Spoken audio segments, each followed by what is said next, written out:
Hey NailTubers, what is up Nailification Squad? Kiko is here and she wanted a lemonade set. Lemonade, that cool refreshing drink. If you are new here, my name is Tommy and I'm a licensed nail tech. I am very happy to announce this is the first video of a new series, Want to Be a Nail Tech, where I will share many perspectives from nail school to working in the nail industry.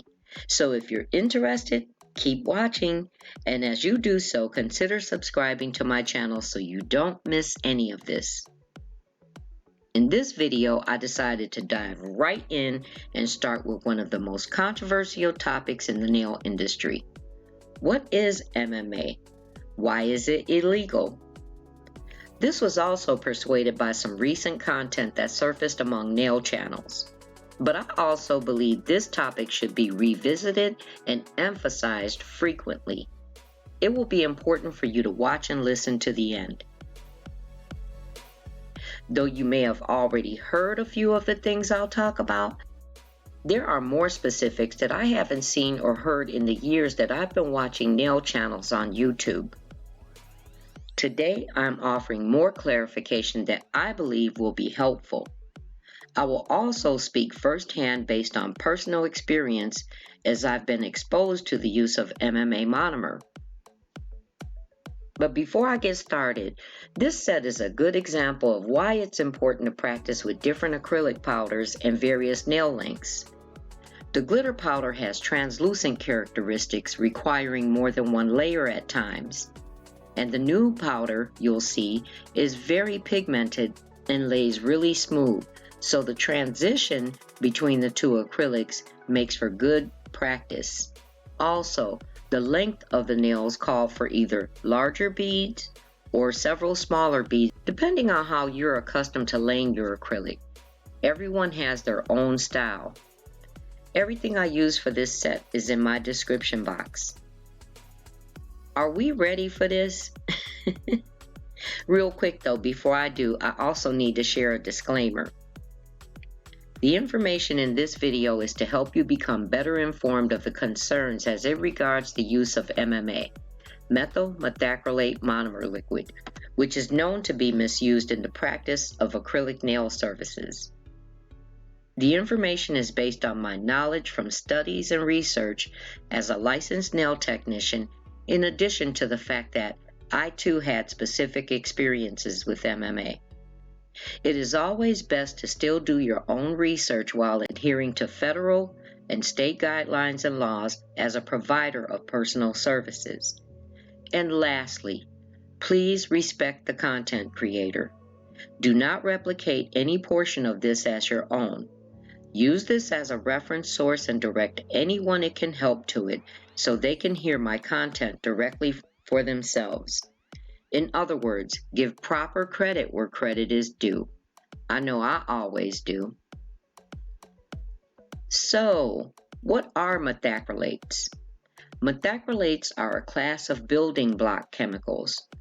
There are many derivatives or forms of methacrylates: PMMA, NBMA, IBMA, EHMA, MMA, and so on. All of them are used in countless textile industries to create just about anything material you see on a day-to-day basis. Keep this in mind and I'll explain in a moment. Our focus today is on the methacrylate monomers associated with the nail industry. There are two methacrylates referred to in the nail profession as MMA and EMA. MMA stands for methyl methacrylate, while EMA, ethyl methacrylate, which is the one that we all should be using. What I find interesting is how MMA, methyl methacrylate, has become negatively tagged because of its known use in the manufacturing industry to create many things from medical and dental applications like dental work, hip replacements and other implants, eyeglasses, acrylic glass, plexiglass, car paints, toners and inks, oil additives, resins, It's used to reinforce concrete, bulletproof vests. Again, as I said, textile applications. And I know this is extremely alarming, right? But were you aware ethyl methacrylate, the EMA, is used in much of the same manufacturing? Yes, you'd be surprised. Remember, I said all methacrylates are used in textile industries.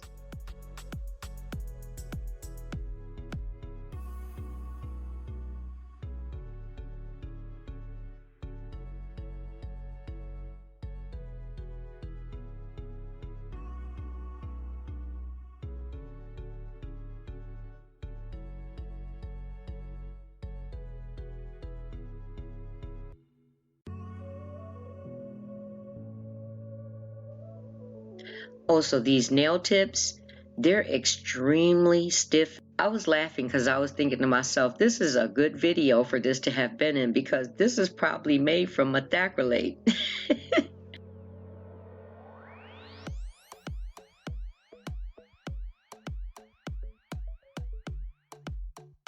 These were so difficult to cut, and also it was so hard to file it into shape.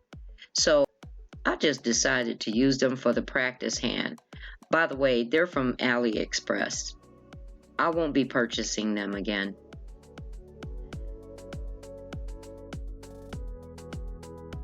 Some of the immediate exposure hazards of both EMA and MMA are the same too.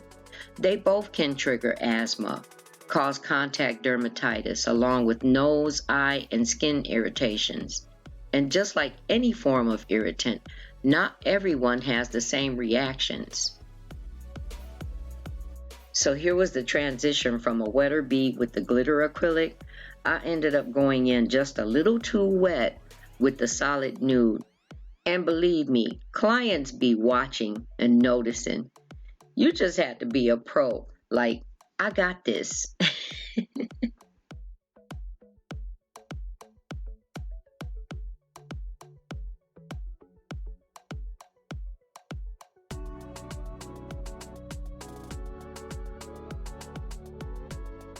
Now that we know this, let's put the aspects of their manufacturing uses aside for a moment and consider the true difference between the two and understand the comparisons as it relates to only the nail industry. Here's a scientific fact. EMA has a carbon atom and 2 extra hydrogen atoms compared to MMA. So the atomic molecular structure in EMA is larger, while the structure in MMA is smaller, making MMA more easily absorbed through the skin, as well as more ingestible by breathing the vapors. In the textile industries, MMA in its liquid form is handled in a controlled environment required by safety guidelines. When improperly used, long-term ingestion by breathing causes the respiratory damages that you may have heard about. Let's also not forget that you as the nail technician are actually more highly exposed to it than the client while it's in its liquid form. After all, they're only there for about an hour or two, while you're around it all day, every day. And I mean if that's what's being used. In the mid-70s, MMA became banned in the USA by the Food and Drug Administration as a deleterious substance. It's harmful, damaging, injurious, hurtful, destructive, ruinous. That's enough for me right there. The banning of MMA came after confirmed medical findings of proven skin allergies, loss of sensation in the fingertips, deformations, or loss of whole nail plates.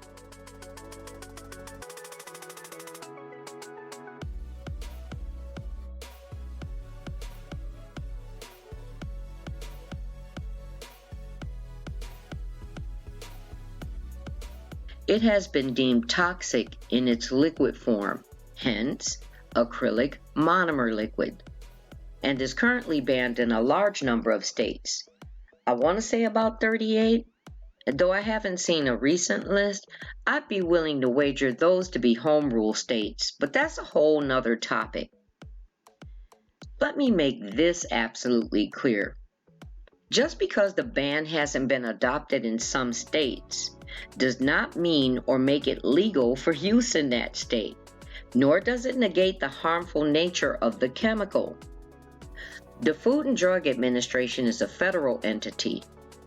When a state has not enlisted a rule, it then falls under federal judgment. If any of this has been beneficial, consider subscribing to my channel. There'll be so much more to come in this series.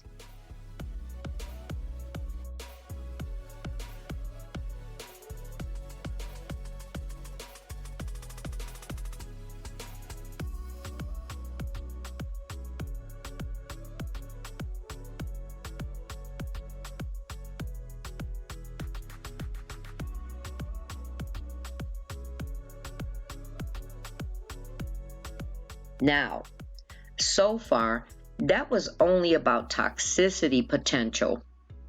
So then let's talk about outcomes in its use. Although, once it's combined with powder and polymerizes or hardens, it no longer carries the same exposure threats. But the other huge issue with MMA is also that it actually doesn't adhere to natural nails. The nail beds have to be extremely roughened to get it to even stick when being laid. Ever notice a nail shop doing the most when prep filing? Also, once it's laid, MMA hardens to a state of being unbreakable. It becomes a soluble that is much too hard to be put on nails. It doesn't come off because it's not meant to. It literally has to be forced.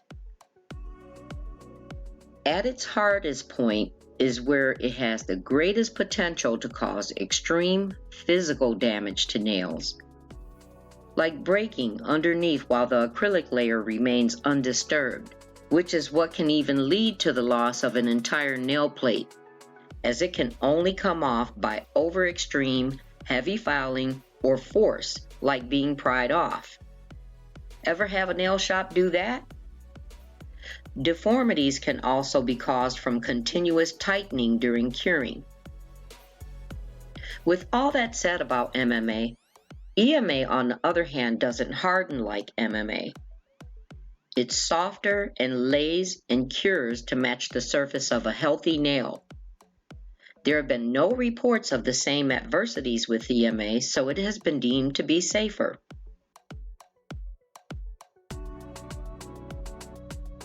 Here's a list of things that make using MMA detrimental in doing acrylic nails.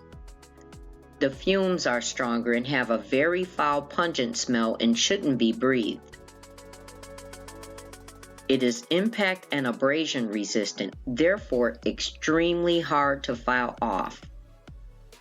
It polymerizes to such a hardened state that it doesn't ravel or disintegrate or become brittle over time. It can cause tightness with swelling and pus buildup. It prevents nutrients to the nails.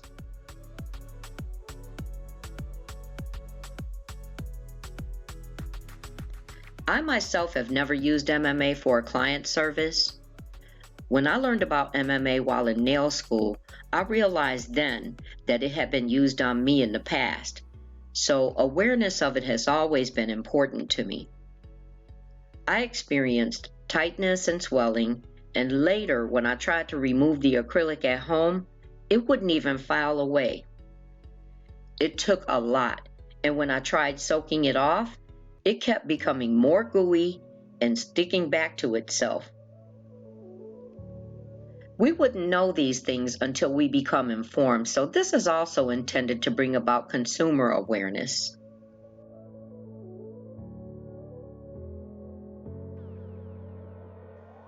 Businesses use MMA as a means to cut costs because it's much cheaper, sometimes 3 to 4 times cheaper than EMA. Here are some indications MMA is possibly being used, though I feel a couple of them are currently challenged and for obvious reasons. It carries a very foul, pungent smell, but that can also be masked just like regular EMA, you know, like with the fruity scents. Technicians wearing face masks, but that has also now even become a norm, and masks make it difficult to detect any type of unusual smells. Now, though this may not necessarily mean MMA is being used, but here are some other things to watch for. No labels on the contents. Labels are required by law, so don't be afraid to question it. Nails are laid very thin, yet won't break. Over excessive filing of the nail bed when prepping. A tendency to avoid soaking off, and instead prying or forcing off the nail enhancement. Removal with a heavy-duty Dremel instead of a designated nail hand file or e-file. Remember those shops that have like the black Dremels that hang on the hook next to the table?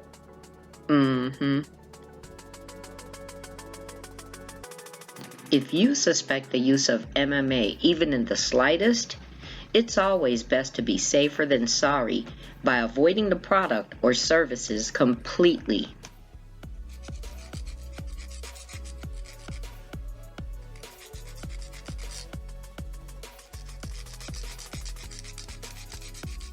And I'm not going to include a whole lot of filing in here, guys.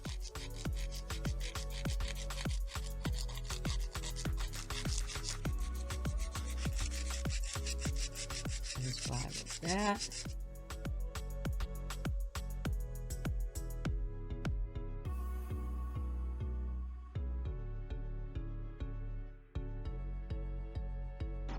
I hope this video was helpful.